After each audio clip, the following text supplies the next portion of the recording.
All right, so we're gonna get into this movie called Wild as the Wind, and boy, it's wild as shit.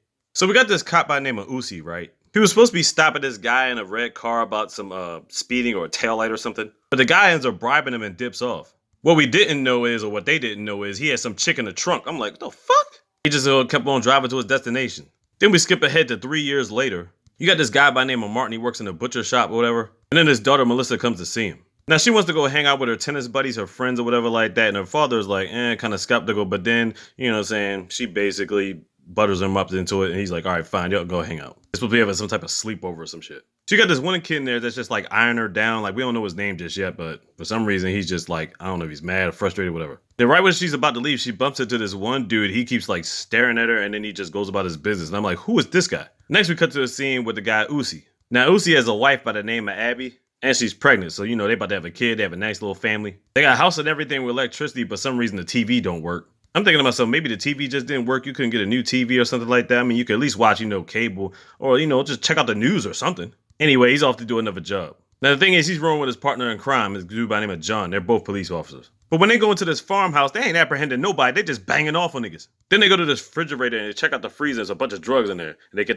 the stash and put it in the car. But before they do that, they hear another voice in there. It turns out this one girl is like chained up to the wall or something like that. So they free her and put her in the car. So we thinking these niggas got the drugs. They're going to turn it into the proper authorities, right?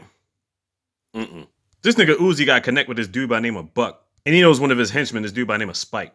So basically, he gives him the drugs, and he's like, so how much you want for this? He's like, yo, I need like $3 million off this. He's like, yeah, I think I can make that work. He was like, yeah, just give me like 48 hours, I got you. And you thinking to yourself, they're making it real easy, right? So it's like, what's the deal? But see, Buck is all about respect. He's all about his reputation. He don't want to be soured on some fucked up shit, so there you go. So you're thinking to yourself right off the bat, these cops are not law-abiding citizen cops. They're like in the borderline, you know what I'm saying? But then Uzi has this dream about him and John chilling at this routine stop and him getting choked out by this chick in the car. Now the chick in the car actually looks like the chick that was in the fucking trunk. And then he just wakes up, indicating that when he made the bribe for that dude to get away, this nigga already knew somebody was in the trunk, so you definitely ain't shit. You already look very immoral, sir, and you're supposed to be police. Now, I was giving them the benefit of the doubt, considered the drug thing or whatever like that, and basically considered their surroundings, but after looking at that shit, I'm like, nah, man, you ain't got no redeeming qualities, dog, what's good? But you got a wife and a kid in the way, he can say, yeah, he's doing it for his family.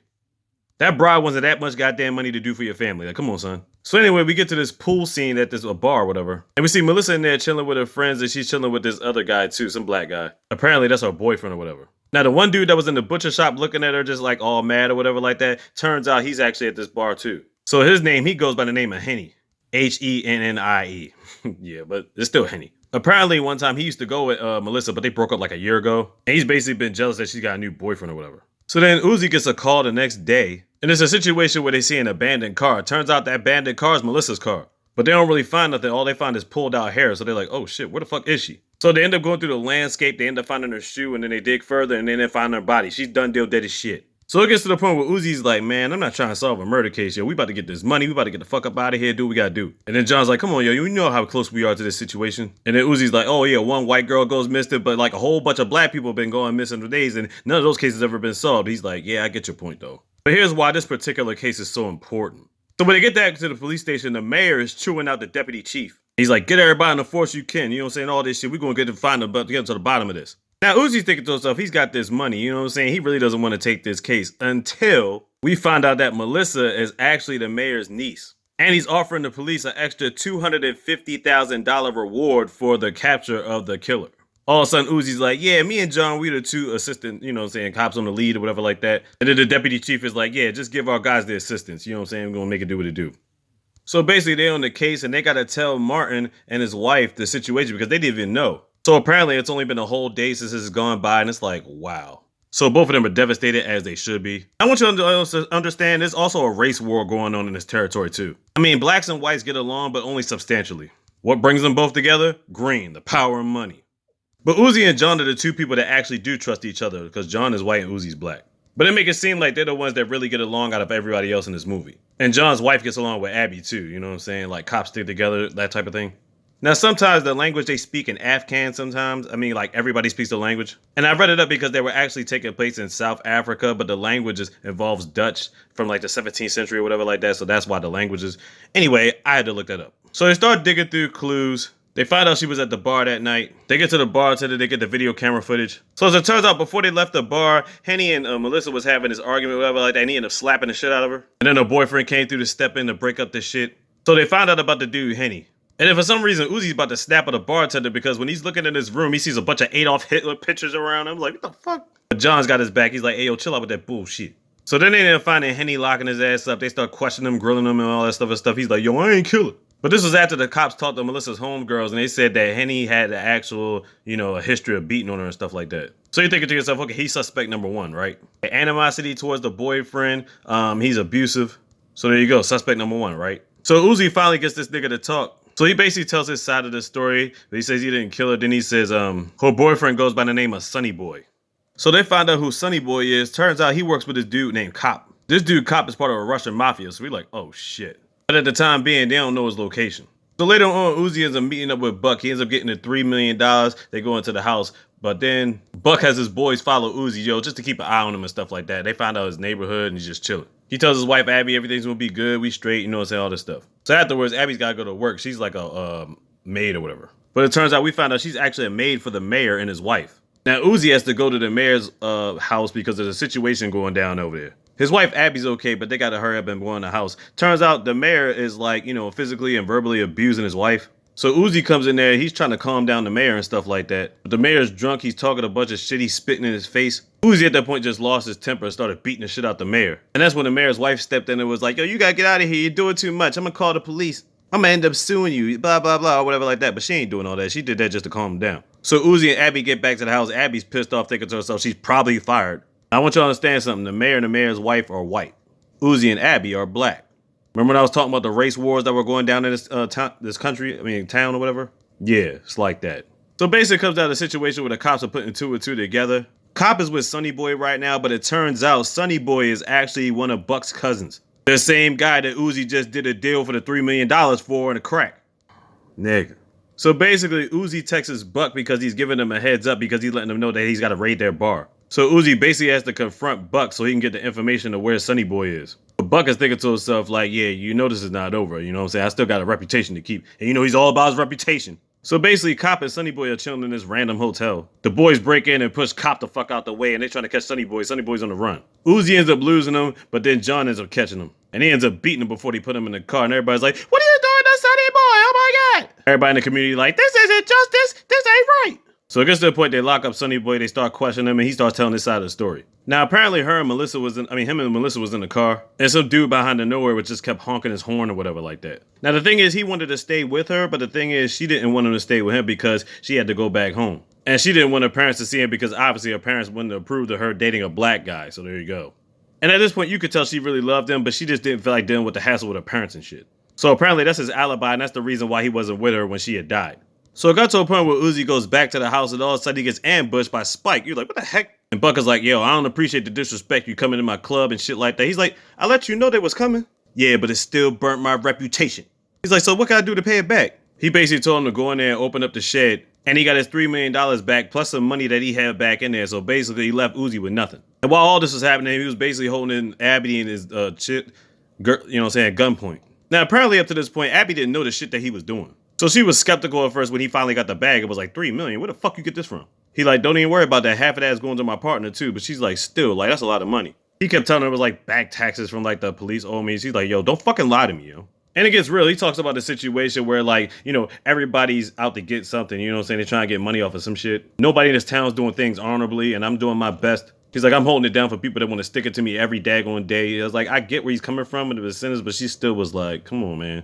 It's just not the way to do it. So they was having a little bit of problems with the money got involved. And obviously they had more problems when these niggas came and ran up in the house, put gunpoint and shit. So Uzi and John thinking to themselves like, damn, we're fucked. We ain't even got this money. But bottom line is the only thing we still have is we still got Sonny Boy. We're going to try to collect this $250,000. So then Uzi starts doing some more research and uploading the videos and stuff like that and looking at the pictures. Then the doctor comes in with all the stuff that Sonny Boy had on him. It's getting to the point where Uzi's not really fully convinced that Sonny Boy did this. Then he shows him this picture of this car that was in the video, and Sonny Boy's like 100% that's exactly the car it was. So while Uzi's digging and doing his own investigations, John goes in there with Sonny Boy again. He gives this man a sandwich. He tells him to give him some paperwork to sign, right? So he tells him if you sign the paper, he can speed up the court case along, you know what I'm saying? We're gonna make sure you're free and all this other good shit. But really, he's trying to get him to sign a confession slip. I'm like, oh shit. Which John did a lot of convincing, but eventually Sonny Boy signed it. So it gets to a point where you're like, John don't give a fuck if he did it or not. Bottom line is he gonna keep him in, you know what I'm saying? He try to get that confession because he wants that money. So after Uzi tries to do some digging and really can't find nothing, he goes back to the house and he sees that Abby's all packed up. Abby's like, nah, I can't stay here. It ain't safe. I'm gonna go and help out my mom. Cause her mom's about to retire and she's gonna do work for her or whatever. She's like, look, when you get all this stuff straight, you come over to my mom's house and we can work all this stuff out. You know what I'm saying? Cause bottom line is I don't feel safe in my own home anymore. And you can still tell that she still loves him, but she loves the baby more and she loves her health and safety, which she should, you know what I'm saying? So her uncle came to pick her up and take her to her mom's house. So now he's in the house by himself. So he ends up going over to John and John's like, yo, we good, yo. They already put the money into both of their accounts. And Uzi's like, yo, what are you talking about? He's like, yeah, I got Sonny Boy to sign a confession letter. Now, throughout the money, both of them get $100,000 apiece. The other $50,000 goes towards the police department or whatever. So Uzi's tripping. He's thinking to himself, like, do you even know he's guilty? They have a beef. John and them are getting punched in the face. He's about to pull the gun out on him. And then Uzi's like, yeah, I see the real you now. That's what it is. Now, Uzi got the money, but it turns out John ended up getting him suspended for a couple of weeks from the force. I'm like, wow. But then I'm thinking to myself, we're not even sure if John was the one that got him suspended or probably the mayor because he went in there and whipped the mayor's ass even though the mayor was beating on his wife. It's crazy. So then he ends up going to sleep and he has a dream about the girl choking him out, but then she stops choking him and then gets to the turn and then she's looking like a heavenly version of Melissa and like she's pointing towards a mountain or something like that. And I'm thinking to myself like, dude, you're all about black, you know, you're trying to help out, you're trying to do the right thing, you're trying to redeem yourself. But then I still can't get over the fact that you got a bribe from the dude that had a chick in the trunk and he ends up lighting her ass on fire and killing her ass. All for a little bit of money so you can help your family. I'm like, come on, man, like, where's the morals at? Where's the justice? Where's the honor? So anyway, it gets to a point where he starts spazzing out. He ends up drinking. He gets furred. And he ends up going back to the club where Buck is at. He's talking to gang and shit, but then Buck and his spiking his boys end up beating the shit out of him. And Buck was about to kill him, but then he ends up shooting a beer bottle. He's like, this shit ain't worth it, dude. Like, yo, get yourself together. So then they end up carrying him out and kicking him out the bar. So now Uzi wakes up the next day drunk as hell. He was banging at the door, whatever like that. Turns out to be the doctor at the door. Now, a while ago, Uzi had gave him some skin samples and stuff off of the car, certain residues and whatnot. Turns out it belongs to a man by the name of Will Joster. And he's been held up in his room for like the last 2 days. So after the doctor leaves, he ends up actually looking at the file and whatnot. Turns out Will Joster is actually the guy he took the bribe from 3 years ago. The same one where he let that black lady get killed in the fucking trunk. Turns out that was the guy that was in the meat shop that accidentally bumped into Melissa when she was about to walk out and meet her friends. So basically, this evidence proves that Sonny Boy's innocent. But at this moment, John is taking him out to trial. All these protesters in the front like, release Sonny Boy, he ain't do it. But before he was able to get Sonny Boy out the car, Uzi came to meet John and gave him the evidence. And even though John sees it clear as day, he just throws it in the car. It's like, yo, fuck all that, yo. He's guilty. That's what we doing, yo. Because he wants that money.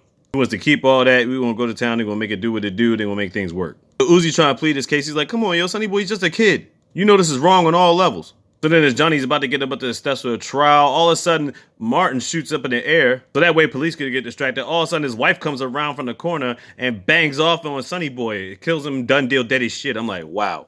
I'm thinking to myself the whole time, Sonny Boy didn't even do it. Everybody's like, yo, get him to hospital, get him to the ambulance or something like that. But Uzi knows that nigga gone. He going in his car, right? So where is he going to go? He heads out in the middle of nowhere and goes on this trail to find William. He gets to his house ready to bang off on him, but then he's like, yo, I know you about them skills. And so they both put down their weapons and they about to scrap. It's pretty much dark at this point. It's nighttime. And he giving William the hands at first, but then William comes back and lays the smack down on him. Hits this nigga with a Superman punch for real. He starts beating on him and then he tells him how he killed Melissa. It was crazy. And he's pretty much got Uzi on the ground, done deal, dead as shit, right? About to be. But when he goes to reach for his gun afterwards, but Uzi ends up having a hitting gun in his leg and he bangs off of William before he can get his shot off. William done deal, dead as shit. Last thing we see is Uzi driving in his truck, right? And he's coming back to the town. He's got William in the back seat in the body bag. But all he sees is the town empty. It's a bunch of chaos. It's a bunch of drums on fire and shit. And he's sitting at this stoplight and he ends up dying right there at the stoplight. Yo, this whole movie felt like a whole epic event. Like, what the fuck? So was John the mother nigga still alive? Who knows what happened to the town? All that we see is just an empty town, stuff on fire, and Uzi just dying at a stoplight because of a loss of blood. Wild in the Wind, and well worthy of that title. Check it out on Netflix. You already know what time it is.